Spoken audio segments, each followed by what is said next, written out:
Welcome to HSC student. তোমাদের নিয়ে আসলাম এডুকেশনের সেমিস্টার 3 সাজেশন। প্রথম অধ্যায়ে সাজেশন নিয়ে আসলাম বিশ্ববিদ্যালয় কমিশন। এই বিশ্ববিদ্যালয় থেকে মাত্র 20টা কোশ্চেন পড়লে এর মধ্যেই তোমরা কমন পেয়ে যাবা। পরীক্ষাটা হবে এমসিকিউ প্যাটার্ন পরীক্ষা হবে 40 মার্কের। আর যদি তুমি এইভাবে যদি প্রত্যেকটা আমার ভিডিও দেখতে থাকো বা কোশ্চেনগুলো পড়ে থাকো যেভাবে দিব, তাহলে তোমরা কিন্তু 40-এর মধ্যে 40 কিন্তু পেয়ে যাবা। তো সম্পূর্ণ এই অধ্যায়ের কোশ্চেনগুলো আমি তারপরে ভিডিওতে সুন্দর করে তোমরা কি আলোচনা কিন্তু করে দিয়েছি। নেক্সট আসবে মাধ্যমিক শিক্ষা কমিশন, তারপরে আসবে কি কোটারি কমিশন, তারপরে আসবে কি জাতীয় শিক্ষানীতি কমিশন। এভাবে প্রত্যেকটা চ্যাপ্টারে মাত্র 20 থেকে 30টা কোশ্চেন আমি নিয়ে আসবো। এই কোশ্চেনগুলো পড়লে কিন্তু তোমরা 40-এর মধ্যে কিন্তু 40 পেয়ে যাবা।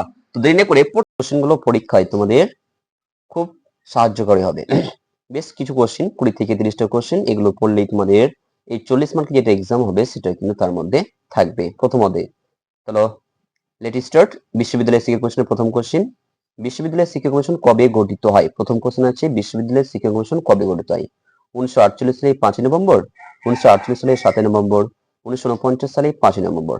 Option A is the correct answer, 1948 সালে 5 নভেম্বর। নেক্সট কোশ্চেন কি রয়েছে, বিশ্ববিদ্যালয় কমিশনের সদস্য সংখ্যা কতজন?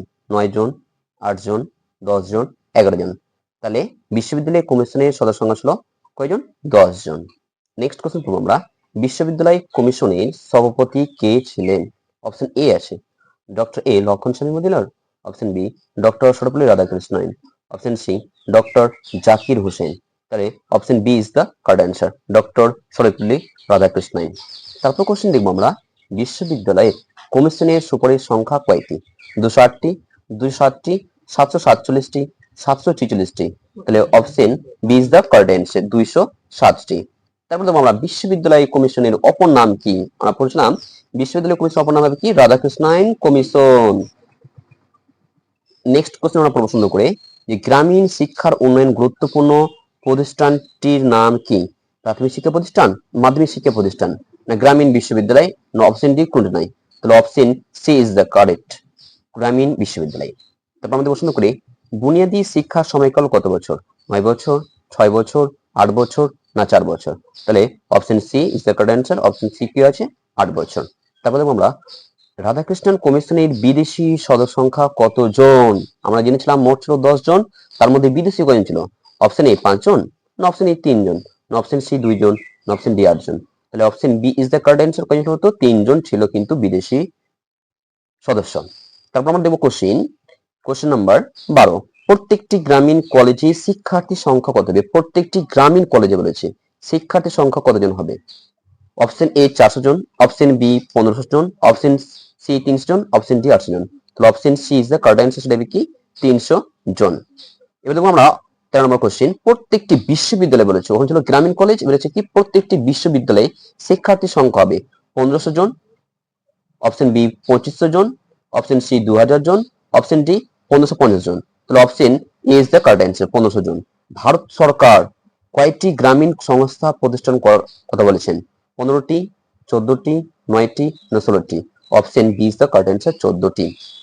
তারপর আমাদের প্রশ্ন করে, গ্রামীণ উচ্চ শিক্ষা জাতীয় পর্ষদ, যেটা বাংলা ভাষা সুন্দর করে ইংলিশ বলছে national council for rural higher education, এটি গঠিত কত সালে? 1956 সালে, 1958, 1957, 1955? Option A is the correct answer. কি হতে বলতো? 1956 সালে কিন্তু গঠিত এনসিআরএটি। তারপর আমরা দেখবো সুন্দর করে, শিক্ষার মাধ্যমে সম্পর্কে ত্রিভাষা সূত্রটি কি? বা ত্রিভাষা সূত্র কোন কমিশনে উল্লেখ করা হয়েছে? মাথায় রাখবে বিশ্ববিদ্যালয় শিক্ষা কমিশনে। সেই ত্রিভাষা সূত্রটি কি? আঞ্চলিক ভাষা, মাতৃভাষা, রাষ্ট্রীয় ভাষা যেটা হিন্দি বলা হয়েছে, আর এটা কি রয়েছে বলতো? ইংরেজি। তাহলে আমরা তিনটি ভাষা বলবো, একটা আঞ্চলিক বা মাতৃ, একটা রাষ্ট্রীয় ভাষা বা যেটাকে হিন্দি বলা হয়, আর এটা বলতো ইংরেজি ভাষা। এই তিনটা ভাষা কিন্তু আমাদেরকে ভারতবর্ষে থাকতে গেলে আমাকে এই তিনটা ভাষা কিন্তু জানতে হবে। চলো নেক্সট প্রশ্ন বলবো আমরা সুন্দর করে, 22 নম্বর কোশ্চেন, ইউজিসি এর পুরো নাম কি? আমরা বলছিলাম ইউজিসি এটা গ্র্যান্ড কমিশন ছিল, সেই কমিশনটার প্রণাম কি? ইউ থেকে ইউনিভার্সিটি, জি থেকে গ্রান্টস, সি থেকে কমিশন। তাহলে কি হলো? University grants commission. তাহলে option A is the correct answer. তারপরে প্রশ্ন করে, স্বাধীনতা লাভের পর প্রথম শিক্ষা কমিশন করেছিল? তাহলে আমরা স্বাধীনতা লাভ করতে সালে 1947 সালে। তাহলে এই 1947 সালের পরে প্রথম কোন কমিশন তৈরি ছিল? মুদলিয়ার কমিশন, কোঠারি কমিশন, না রাধাকৃষ্ণ কমিশন, না অশোক মিত্র কমিশন? তাহলে option C is the correct answer. তাহলে হবে কি? রাধাকৃষ্ণন কমিশন গঠিত হয়েছিল কত সালে বলতে আমাদের? এই স্বাধীনতা লাভের পর। তারপর আমাদের প্রশ্ন করে, এই রাধাকৃষ্ণ কমিশন এর ভারতীয় সদস্য সংখ্যা কতজন? আমরা এর আগে পড়লাম রাধাকৃষ্ণ কমিশন বা বিশ্ববিদ্যালয় কমিশনের মোট সদস্য সংখ্যা ছিল 10 জন, তার মধ্যে দেখলাম 3 জন ছিল বিদেশি, তার বাকি থাকছে কয়জন? 7 জন। তাহলে 7 জন ইজ দ্য কারেক্ট অ্যান্সার। তাহলে option D is the correct answer.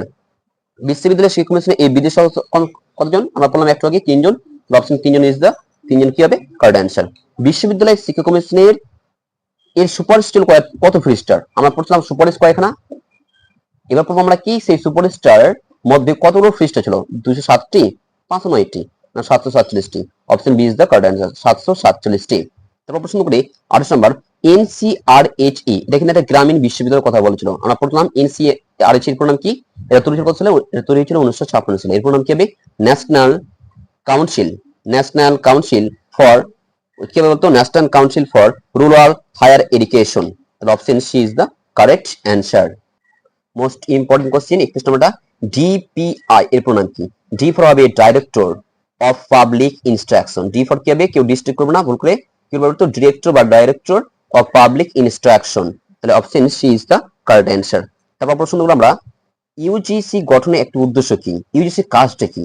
আমরা প্রশ্ন করবো ইউজিসি কাজ হচ্ছে কলেজগুলিকে আর্থিক সাহায্য দান করা, কলেজ ও বিশ্ববিদ্যালয়কে আর্থিক সাহায্য করা, না কলেজ পরিচালনা কমিটি গঠন। তাহলে option B is the correct answer. College ও বিশ্ববিদ্যালয়কে আর্থিক সাহায্য দান করবে কে?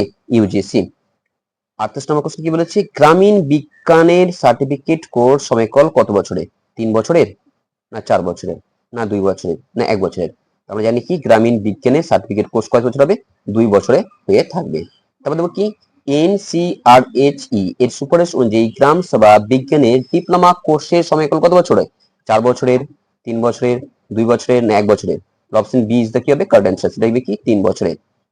তারপর প্রশ্ন করে বিশ্ববিদ্যালয় মঞ্জুরি কমিটির প্রতিষ্ঠা হয় কত সালে? বিশ্ববিদ্যালয় মঞ্জুরি কমিটি প্রতিষ্ঠা হয় কত সালে? 1953, 1945, 1947, 1948? তাহলে অপশন কি বলতো? B is the correct answer. 1945 সালে কিন্তু এই কমিশনটা গঠিত হয়েছিল। এই বিশ্ববিদ্যালয় মঞ্জুরি কমিশন ইউজিসি প্রতিষ্ঠিত হয় সেটা কত সালে? ইউজিসি কিন্তু ইউজিসি তৈরি কত হবে? 1953 সালে হবে। 1953 সালে কি হবে? ইউজিসি গঠিত হয়। কোন কমিশনের সুপারিশে বিশ্ববিদ্যালয় মঞ্জুরি কমিশন গঠিত হয়? কোন কমিশনের সুপারিশে বিশ্ববিদ্যালয় মঞ্জুরি কমিশন প্রতিষ্ঠিত হয়? অপশন এ মুদুলের commission, option B Kothari commission, option C Radhakrishna commission. Option C is the correct answer, Radhakrishnan commission. দেখবো আমরা তারপর কোশ্চেন কি বলে শুরু করে, যে প্রথম কোন কমিশনে ত্রিভাষা সূত্রের কথা বলা হয়েছিল? প্রথম কোন কমিশনে? কোঠারি কমিশনে, মুদুলের কমিশনে, রাধাকৃষ্ণ কমিশনে? অপশন সি কি হবে? কারেক্ট অ্যান্সার কি? রাধাকৃষ্ণ কমিশনে। বিশ্ববিদ্যালয় শিক্ষা কমিশনের সম্পাদক ছিলেন কে? Doctor S Radhakrishnan, doctor Zakir Hussain, doctor Tarachand, doctor N K Siddhanta? Option D is the correct answer, doctor N K Siddhanta. তাহলে এই ছিল কয়েকটা কোশ্চেন। এই কয়েকটা কোশ্চেন পড়লে তোমরা দেখবা 3 থেকে 4 নাম্বার কিন্তু কমন পেয়ে যাবা। কি থেকে? বিশ্ববিদ্যালয় শিক্ষা কমিশন থেকে। টোটাল থাকবে 40 মার্ক, তার মধ্যে তোমরা 3 থেকে 4 নাম্বার এই কয়েকটা কোশ্চেন পড়লেই কিন্তু তোমরা পেয়ে যাবা। বাকি অর্ধেকগুলো আমি আস্তে আস্তে নিয়ে আসবো।